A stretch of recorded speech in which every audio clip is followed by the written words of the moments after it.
I think with the rise of money in politics and special interests, you should have a democratic system where ordinary people will rise up and throw the rascals out. Right. It hasn't happened recently, and that's one of the big challenges, I think, for American politics, right? In the sense that there's an aspiration that the Chinese government treats citizens as citizens and not on the basis of kinship ties or local elite connection. The main avenue of social mobility for poor people. Right. If you had a bright son, you could enter the Mandarin. Meritocratic. It was meritocratic in that sense. It was centralized and it was impersonal. 大家好，今天这期视频我们来聊一聊中美两种制度，到底谁更有优势？5年前，李世默曾与美国政治学者、著名学者弗朗西斯·福山展开了一场关于中美政治制度的深度访谈。当时的美国虽然被很多人视为西方民主制度的代表，但福山却已经坦言，美国政治正在陷入严重困境，两党高度对立，利益集团不断壮大，金钱越来越深地介入政治，政策难以推动，整个政治体系甚至出现了明显的僵化，而反观中国，却很早就建立了高度组织化的官僚体系，中央集权和强大的国家治理能力，这套政治传统甚至比欧洲现代国家的形成早了上千年。而5年后的今天，美国社会撕裂，政治极化，利益集团博弈等问题似乎更加突出。与此同时，中国的基础设施、科技、制造业和国家治理能力却在持续发展。当年访谈中讨论的那些问题，如今正在现实中一一显现。那么，中国制度为什么能够保持长期的政策连续性？美国引以为傲的制度优势，又为什么陷入困局？接下来，让我们一起走进这场访谈。I think it's an interesting point. I mean, it's not being talked about very much, even inside China. And regardless of you've said regardless of the intention of those since Deng Xiaoping, they are actually recovering China's traditional state.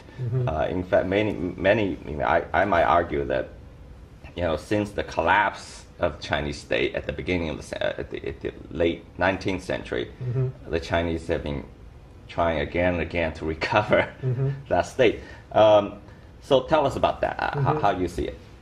Well, the traditional Chinese state was built around bureaucracy. Right. It was built around an educational system that trained people to take a civil service examination in order to enter the bureaucracy. That was the main avenue of social mobility for poor people. Right. If you had a bright son, you could, enter the Mandarin. Meritocratic. It was meritocratic in that sense. It was centralized and it was impersonal in the sense that there's an aspiration that the Chinese government treats citizens as citizens and not on the basis of kinship ties or, local elite, connections. Right. So, for example, the central government would send representatives out to the provinces and make sure that that person had no marriage or kinship, connections with the locals because they wanted to administer things impersonally. And I think that's the great tradition in China, and that's the thing that the Chinese, in a sense, invented, which then other civilizations, including Western civilization, came to have. What China never developed, I think, on the other side were institutions of constraint like the rule of law, or certainly anything like, electoral accountability that in the West counterbalance that state. Yeah, which we will talk about. But I think it's, what you're saying actually coincides with a very interesting development in recent years, which is the CCP, the party, and its leadership, and the intellectual elites in China have been conspicuously reviving the Confucian ethos in Chinese society. It's almost unprecedented in recent memory. I mean, you got Xi Jinping, the General Secretary of the Chinese Communist Party, in numerous occasions giving speeches about China's traditional values and its tradition, and saying that the current party and the current Chinese governance is the inheritor of that heritage, which is very interesting. And do you see that as connected to what your own analysis? Well, I think, or are they becoming consciously more consciously aware of what you pointed out earlier? You know, I think that that heritage was always there it wasn't something that people were consciously imitating, right. But I think the tradition of stateness was there, not just in China, but in all of the surrounding Asian countries that were influenced by Chinese Confucianism. So that would include Korea, Japan, Vietnam. All of these countries have had this pre-modern understanding of what it meant to have a centralized state, and they also, I think very importantly, had a very strong sense of national identity that was built around common language. I mean, in China, a common literary language that gave this centralized state a great deal more coherence compared to, really any other part of the world. Yeah. So the idea of the state, I think, is also interesting. In the last, I think, 10, 15 years, you have done a large body of work on that subject, on the state, beginning with the book, I think it was called State Building. Really well-written book. And it's an interesting development. For some time, maybe 25, 30 years ago, at some point, people had thought the idea of a state was passé, or the notion of state competency was passé. But you have, among political scientists, you have sort of led the way in reviving the concept that the state was important. I mean, I think in this volume, you've also further pointed out that a competent state, a functioning state, was a prerequisite of political and national success. I mean, without which, we've seen a lot of situations where, especially Americans go in and they institute different political systems, essentially electoral democracy, but they don't have a state yet. So a competent state being at the center, or being at least a prerequisite of any kind of national political success. Would you elaborate on that? Well, I think it's hard to generalize across the West, because in Europe they've got a much stronger tradition of state, in France and Germany and places like that. But Americans are different, because democracy was always critical to American identity, and Americans, I think, in many respects took the state for granted. And particularly after the rise of Ronald Reagan and Margaret Thatcher, we went through a period where there was a dominant ideology that said that the state was the enemy of free markets and individual freedom and so forth. And so the pendulum swung away from thinking about the state to thinking that everything could be done simply as a matter of private enterprise and so forth. And I think this led to some policy mistakes, both in the United States and in the kind of advice that we gave to other countries. In many developing countries. But I think now the pendulum has begun to swing back, because I think people have realized that that was a wrong balance. Yeah. And in many ways, I think the Chinese struggle has been that, and it plays a defining role in the characteristics of Chinese state now, which is that after the Qing dynasty collapse, the so-called 100 years of century of humiliation, is the source of that tremendous suffering. I mean, Chinese people suffered enormously for a long period of time. Was perceived, I think, correctly as the lack of any resemblance of a functioning state that could protect people, that could educate people, or provide health, any of that stuff, where it defend its borders. That's right. So I think that speaks to the Chinese psyche, and it accounts for a lot of issues that we have today. Right now, the United States is going through a very challenging period in its history, because the political system is very polarized between the two political parties, Republicans and Democrats. This is something that's been building for a long time. There's a lot of partisan rancor which has resulted in political gridlock. It's very hard for Americans to make decisions on immigration, which has been a big issue recently, or even something as basic as the budget because of these healthcare, because of these disagreements. This is something that the American system has gone through periodically in the past, and one of the big questions I think for the future is, will American democracy be self-correcting? Because I think with the rise of money in politics and special interests, you should have a democratic system where ordinary people will rise up and throw the rascals out. Right. It hasn't happened recently, and that's one of the big challenges I think for American politics right now. Yeah. So I think the interesting point, which I read in your book, and of course in the last couple of decades from political scientists like Menser Olson, which is the point about interest groups, and I think Olson calls them distributive coalitions, and you've coined the term vetocracy, which means that interest groups accumulate power over a long period of time, and they become distributive coalitions, and then they capture the political system and hold it hostage. So in order for something to happen, every subgroup has to be satisfied, and every subgroup acts in its own narrow interest instead of the collective good. And that is what's the ill of the current system at the moment. I mean, can you elaborate on that a little bit? Well, this is a broader phenomenon that I label political decay, where you have well-organized interest groups that capture, as you say, the political system. I don't think that this is a unique province of democracies. Right. I think this can happen in any political system. So, for example, in the first volume that you found very long and hard to get through, there's a long chapter on ancient China. Yes. And at the end of the later Han Dynasty, you had this phenomenon where the regime was captured by elite families. Right.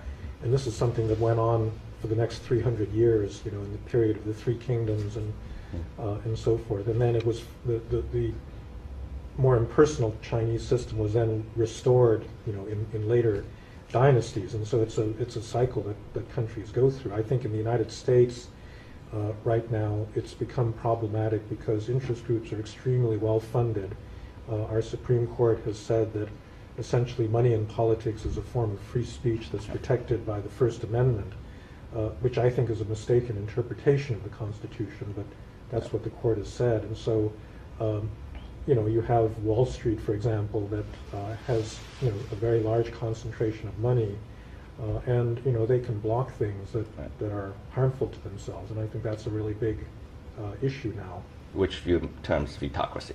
And so we have a system of checks and balances that makes it relatively easy for one part of the political system to block other parts of the political system, and I think that's at the heart of what I call vetocracy, meaning it's ruled by veto. Yeah.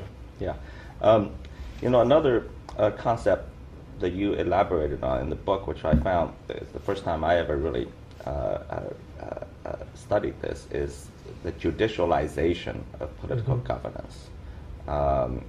So every judge is making policies. Would you sort of give a sense of that? Because I think that would be new to our readers and our viewers. Well, there are many administrative functions that and by the way, this is a uniquely American problem. Right. It's not a problem that exists in many European democracies.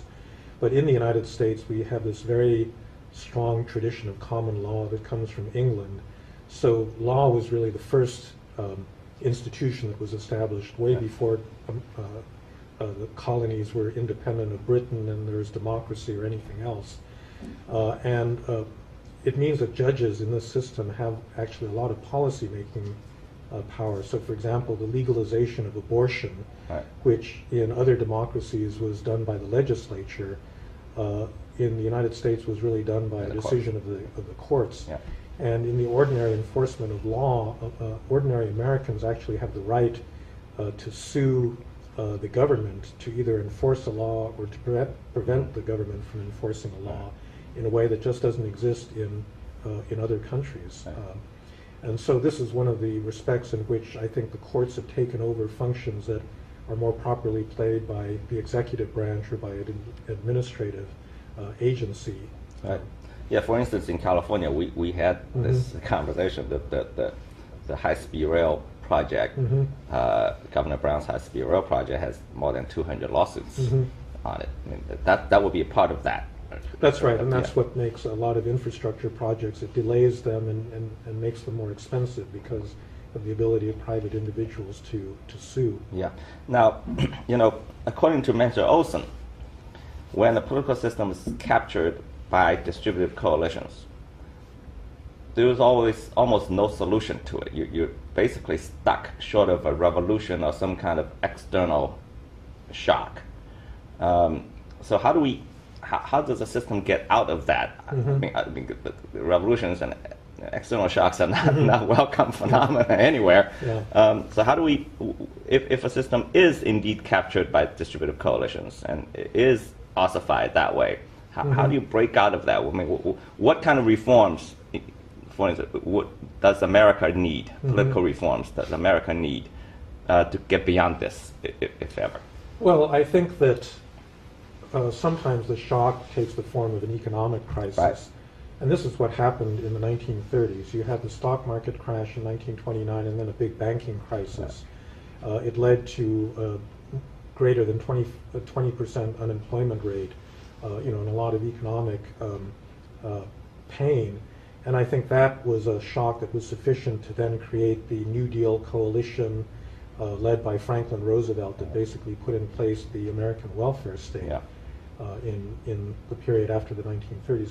That's the way a democracy, I think, is supposed to work, where ordinary people are harmed by special interests and they mobilize and, under the proper leadership, they change policy. In 2007, 2008, we had a very big financial crisis, but the policymakers, I think, intervened fairly quickly and they put a floor under the crisis, and the unemployment rate really never rose above about 10%, and now it's down to somewhere about 5%. And I think that the problem was that although it's good that we didn't have a depression, it wasn't enough of a shock to really force the big actors to rethink a lot of their policies. And it's not clear to me what's going to cause that, because I do think that the kind of gridlock we have is going to be in place for some time. Right. The current midterm election may worsen it for a short period. It may. Phase. 回头再看这场5年前的访谈，真正值得我们思考的，或许并不是简单的判断谁对谁错，而是一个国家究竟靠什么才能在漫长的历史周期中保持稳定、发展和进步。从这场讨论来看，中国的优势并不是今天才突然出现的。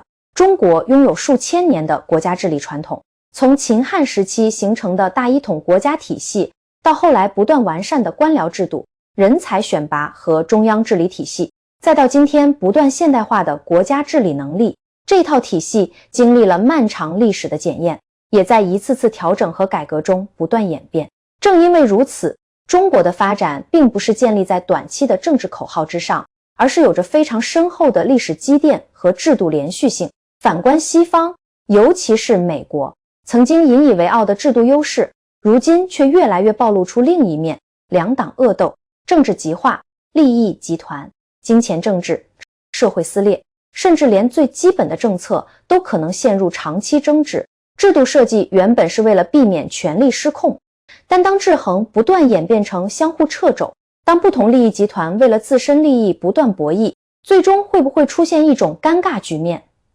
制度还在运转，但国家却越来越难以真正解决问题，而中国恰恰走出了另一条道路。中国更加重视国家的整体治理能力、长期规划和政策连续性，也更加重视集中力量解决长期发展问题。从基础设施到科技创新，从制造业到产业升级，中国能够在几十年的时间里持续推进大规模建设，这种长期主义和组织动员能力确实是很多西方国家难以复制的。更值得玩味的是，5年前福山讨论的那些美国政治困境，如今并没有消失，反而变得更加明显，而中国却在不断发展、不断升级。一个拥有数千年治理传统的文明，正在用现代化的方式重新证明自己的生命力，当然，中国的发展也并非没有问题，任何制度都需要不断改革和完善，但真正值得我们思考的是，一个国家究竟应该追求形式上的制度优越，还是最终能不能让社会稳定运行，让经济持续发展，让普通人拥有更好的生活。如果一个制度越来越难以解决自身的问题，它的优越性究竟还剩下多少？那么问题来了，当今天的美国深陷政治撕裂和社会矛盾，而中国却仍在持续发展时，我们是不是也该重新思考，究竟什么才是真正适合一个国家的治理模式？你认为5年前福山看到的美国政治困境，如今是不是已经越来越明显？而中国几千年的治理传统，又究竟给今天的中国留下了怎样的制度优势？欢迎把你的观点留在评论区。